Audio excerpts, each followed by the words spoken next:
Dalag sa may kanto sa likod na din. Oo ba? Kaya lang, hindi ako tatawid na 7-Eleven na. Oh, wala yung tagay na naman. Bahala na. Sabi nga mo. Galing nga.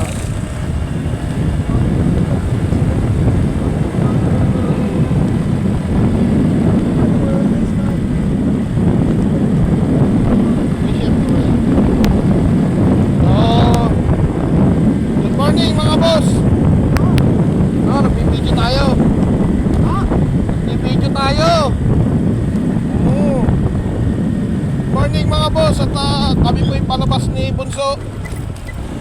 Ako naman po ay papunta ng Anlubang para mag-deliver ng longganisa. Si Bunso naman po ay papasok sa kanyang trabaho. At ngayon po ay December 17, 2025. Ang oras na hindi ko makita, alas 9. Alas 9 na po ng umaga. Sakto, no? So yun. At nagkantato lang si Bunso dahil yung kanyang opisina ay malapit lang naman doon. Ba Bunso? Uy, magsalita. Salita nga. Ang kanyang opisina ay malapit na sa 7-Eleven.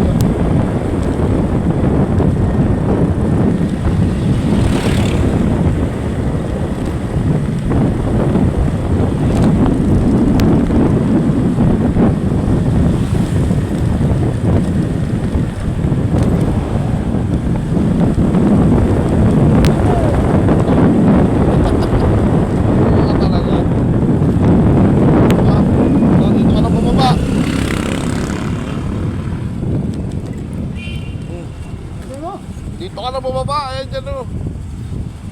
Oh. Kumikot ka pa talaga eh. Merry Christmas! Yeah, Bunso, ingat. Oo! Tingay mo. So yun, at mga boss, nandito na tayo sa highway. Si Bunso po ay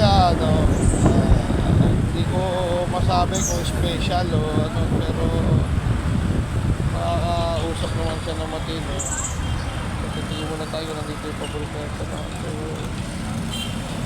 wala naman.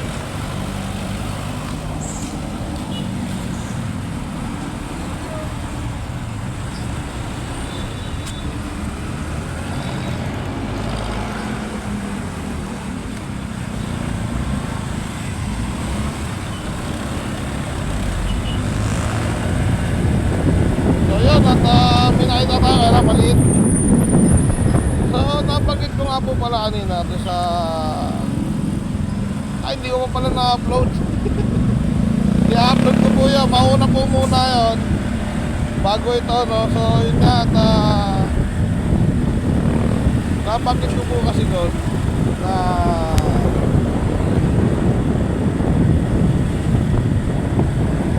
yung hatira natin sa dating ko po siyang katrabaho. At matanda po ako sa kanya. Hindi ko lang alam kung ilang taon, pero napakabait mong bata, napakabait mong tao ni pinipira natin si Yen Jacorin Mihal po. Shoutout sa'yo, mapapanood mo to, shoutout sa'yo, magkakaroon ka pag nagkaroon mo ha. Ayan, at tapos mahihilan siya sa live, tapos na rin, no?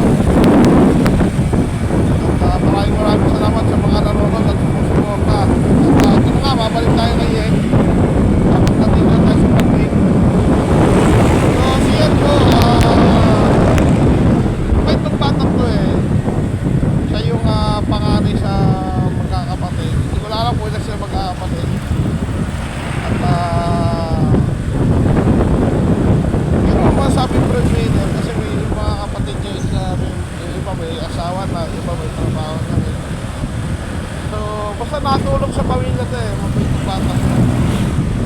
At pinagkakatiwalaan ko rin kasi pagka minsan, pag ako'y paglabi at siya'y pang-araw, pinapahirap ko sa kanya yung motor. Ganun po ako magtiwala sa taong yan. Yung motor ko po'y napakabago pa yung mga panahon na yun. At yun, pinapahiram ko sa kanya yun. Kaya lang one time, sa sobrang bait nitong batang to, pinagasolinahan niya yung motor ko. Kaya lang pula. Ang nilalagay ko po rito ay verde. So, wala namang kasi yun, wala namang tinanong ko rin naman, wala namang problema daw sa akin. Kaya sabi ko, sunod, wag mo ng gasolinahan, okay lang naman sa akin, wala namang problema ka ako. Ang akin lang yan, siyempre, gusto natin makatulong at kasi gabi na yun eh, mga time na yun eh. Mag-ano pa siya, magko-commute pa, traffic pa. So sabi ko, siya hiramin mo tong susi ng motor, magmotor ka na pauwi ako. Mga ilang beses yun, hindi lang isa o dalawa, mga ilang beses yun. Kaya sabi ko nga, ganun ako tiwala sa mga tao. Mabilis din ako kasi magtiwala eh. Mabilis din ako magpalagay ng loob.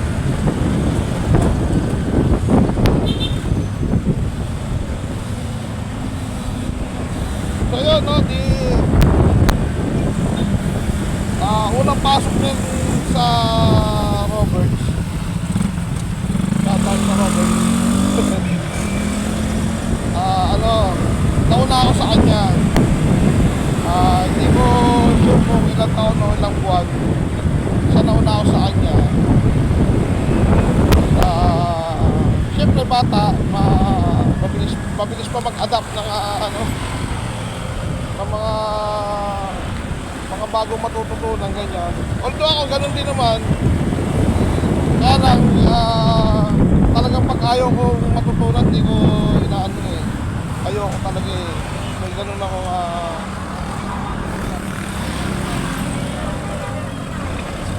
ganun ako. Kumbaga, pagka masaya ako sa ginagawa ko, tututukan ko siya. Pilitin ko matutunan, yung bagay-bagay. So, yun, at nandito tayo sa San Cristobal.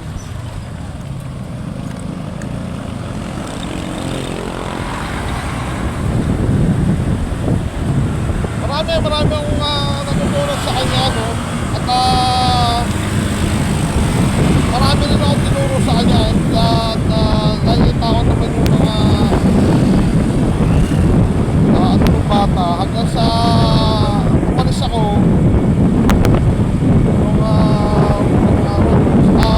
bali sa kami, maintenance kami. So yun, yung pagpasok ko rin wala rin akong masyadong alam eh sa electrical, basic electrical wiring lang ang baon-taon ko talaga nung una ako nagtrabaho kasi marami na ako natutunan, marami na ako nalaman at itong huli nga sa Roberts, hindi naman ako ganun sa electrical, pero syempre sa tulong na lang ng kakilala o ng at nag-trade test niya sa akin si Angelo. Si Angelo, mapigil ko na ito. Limutan ko na. Si Angelo.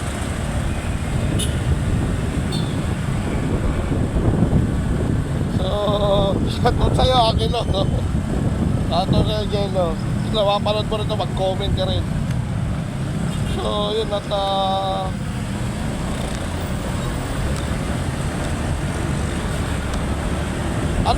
bagsak talaga ako. Nakisuyo lang si Ruel, siya yung pa nun dati eh. Parang supervisor namin sa agency kasi under agency ako. At si El, ganun din, under agency rin.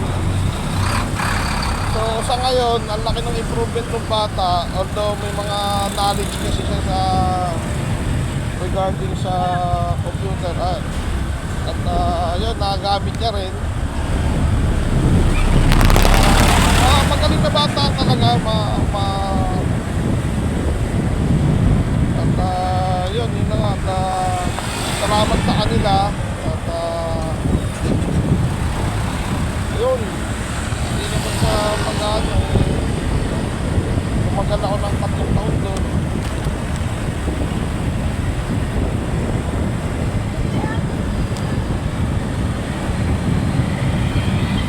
Kaya sabi ko nga sa kanila, yung siyempre nung nagkaroon ako, pag nauwi kasi ako ng Batangas, kung hindi ako padadala ng buhay na manok, pinadadalan ako ng patay na manok. So humiling naman ako doon sa pare ko doon ng Panabo. Kumbaga pambawi kay Jello, no? Kumbaga kahit pa paano, okay na pa yun, appreciation or token for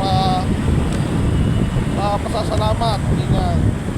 So yun, kaya naikukwento ko lang, hindi ko inaano yun, naikukwento ko lang para sa hindi nakakaalam at sa gustong malaman yung sa part na ito ni sa malaki impact sa ano bata. Kaya nung kumuha siya ng motor, click din ang inuha niya. Kasi nga daw nasubukan niya na based daw sa experience ko na matipid sa gas at ganyan. So nakakatuwa, no, kahit nung nag-Quezon kami, nag-Sariaya kami, angkas ko siya. Talagang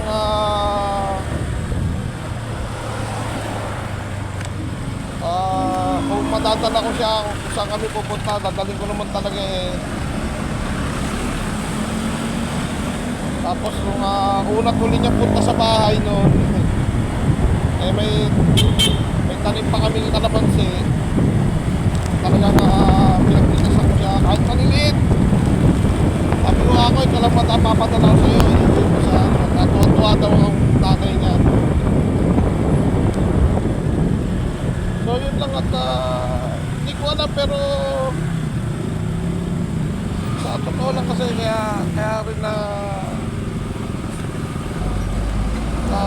pa-negosyo din ako. Una income din. At the same time, gusto ko po kasi talagang makatulong sa iba, no? Kaya lang hindi po ganun ka ano yung longganisa natin eh. Oo, kumikita, pero yung siguro nag-ano lang sa sapat lang ganyan. Pero sabi ko nga, lalo na sa mga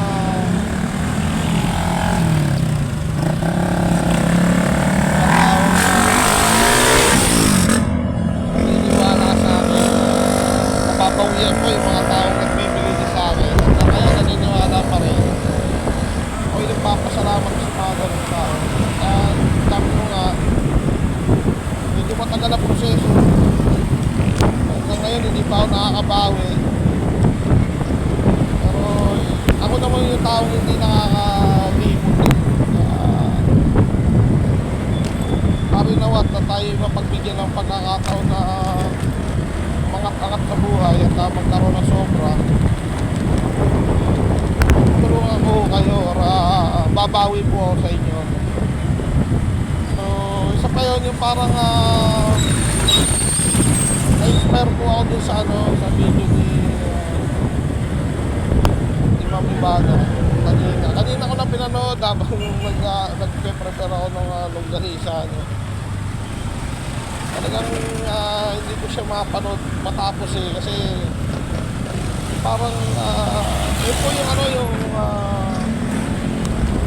yung vlog ni kay Tatay Jesus. Ito lang yan, reset lang yun eh. Yun mas parang na-inspire kalado ako na gusto ko makatulong din kahit pa paano, kahit man lang sa mga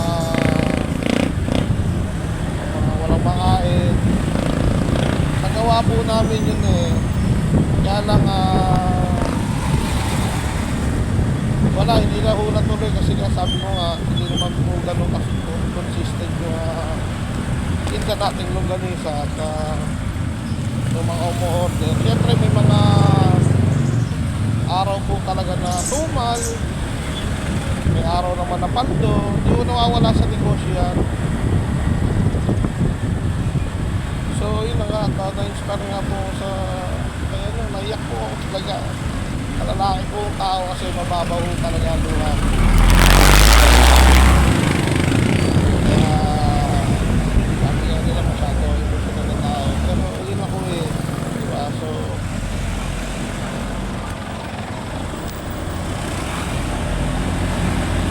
at nandito tayo sa Mayapa.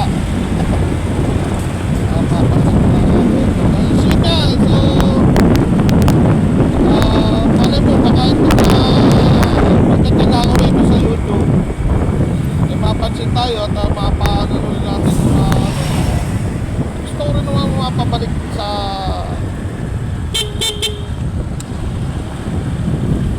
mga tao na talagang nangangailangan.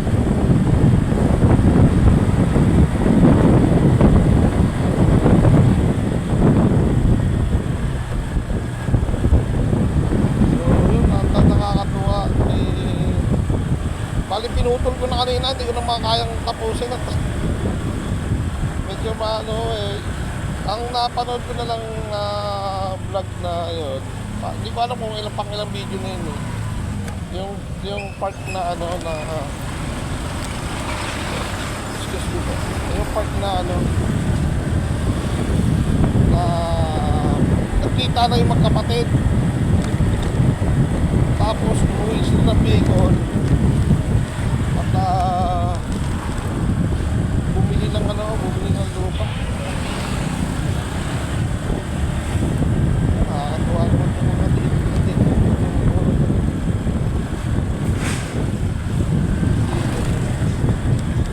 Ayun nga, at dito tayo sa sirang lupa habang malapit na tayo sa kanila at nakaabot na rin sa part ng aking video,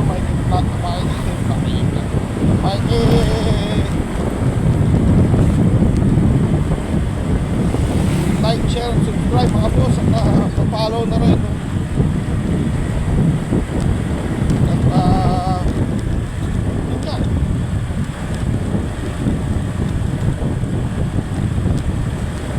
ikaw kasi yung pakiramdam ng ano eh nakakatulong ka talaga yung bukal sa puso mo.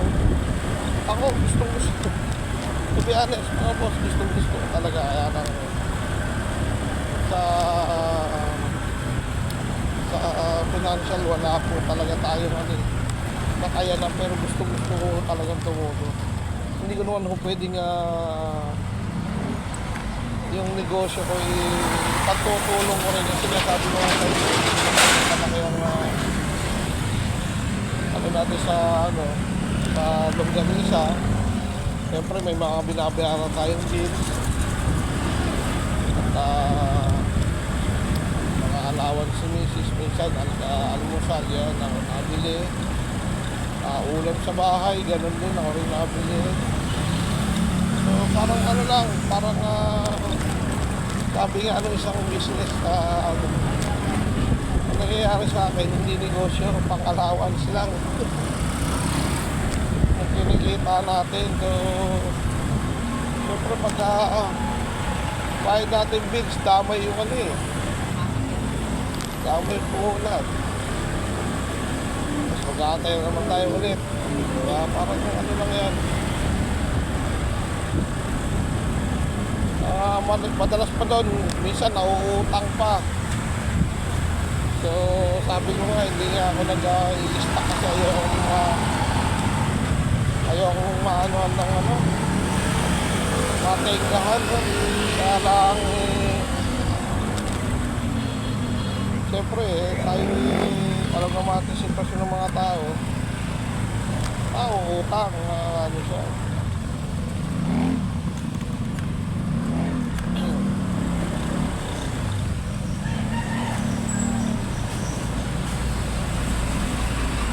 So mamaya mag-PPM tayo sa mga nagpapasabay, no?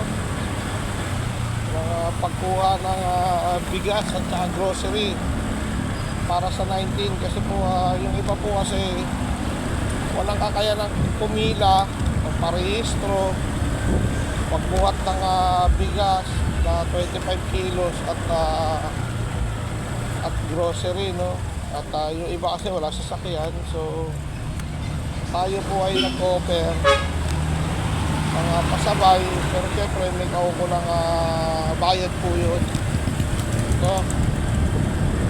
Yung iba na most of sa akin nagpasabay is may trabaho at saka hindi na talaga makakapunta kasi nga walang ganun din naman punta ka doon, pila ka, dami ng tao, bubuhatin mo siya, yung bigas mo, yung tapos paglabas mo, swerte mo kung may sasakyan ka, pero kung wala hindi, di ba?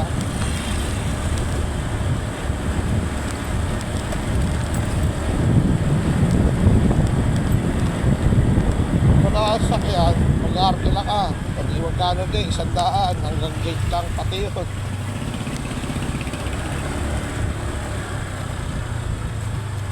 Maigi ng yung iba, ang katwiran, ibabayad ko na lang kasi mahirapan pa ako. Door-to-door din naman ang hatid namin. So, dalawa kami ni parang Eugene ang nag-usap. Sabi ko, 50 na lang tayo. 50-50 para at wala naman daw sa kanyang problema.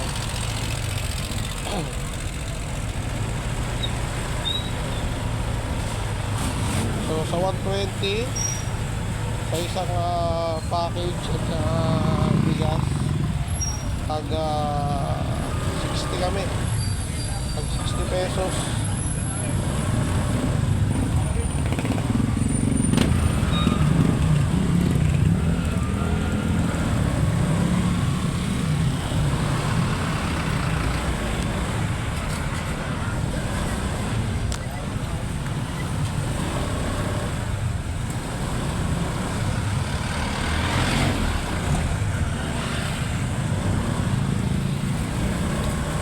Bigayan dito ng Christmas package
traffic ng mga boss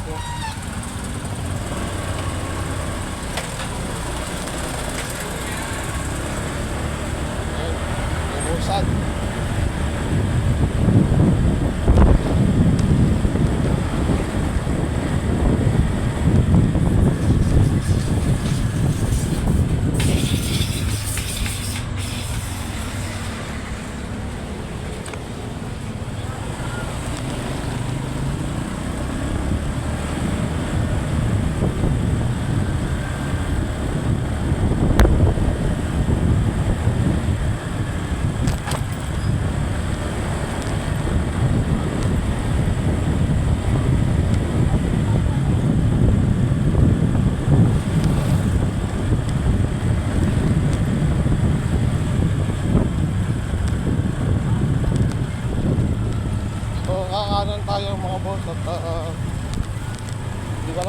Tandaan nyo. Pero, sabagay, ngayon lang ako nag-video eh. Pero dito po ako, makalat ko na ilan ako di-deliver dito.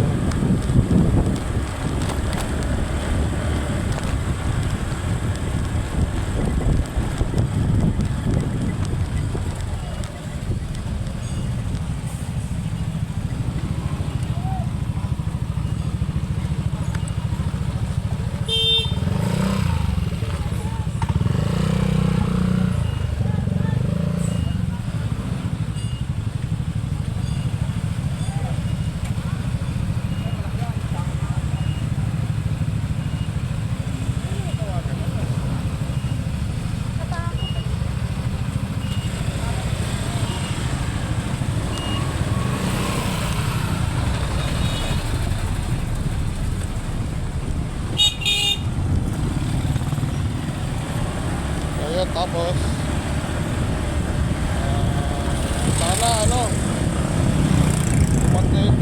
maganda na yung daan dito, no? Pag punta ko rito yung bango-bango pa rin, eh.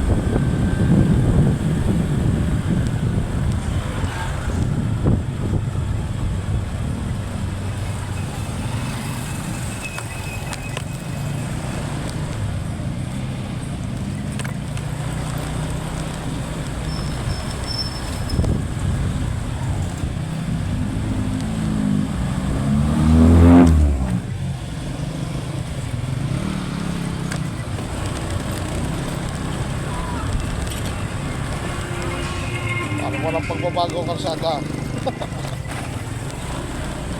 Ayun, at dire-diretso na po tayo. Hindi ko alam kung anong lugar o barangay na to eh. Pero ang ano nila dyan, ang tawag nila rito is Pamintahan. Hindi ako nagkakamali. Dito sa Megan Lupa.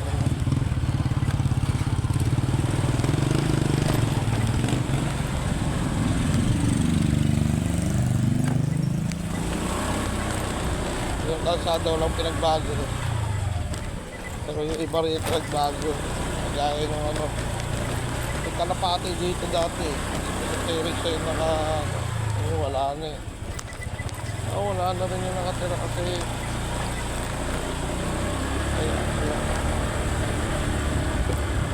ay, thank you Lord. Ayun no, lagi po tayo magbabaw ng panalangin bago tayo umalis. Dahil lang disgrasya at aksidente na pinipiling oras o araw o tao o sino naman. So, may pagbabago rin naman kahit paano at gumanda-ganda yung aksada. Dati lubak-lubak to eh.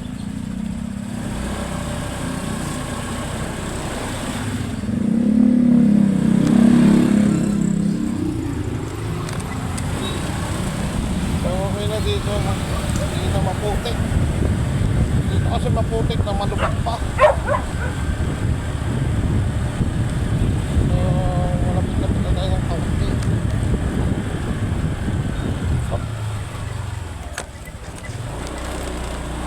Ayun mga boss, malapit na tayo. So mamaya yung pag-uwi ano natin, i-vlog din natin yung video natin at natin kung anong bagay na pwede natin mag-usapan. Kaya po, maraming salamat po at patuloy lang po sa ano, ang tawa ng Diyos sa ating kami na ma-recognize tayo ng marami. Sana matupad na yung pangarap natin na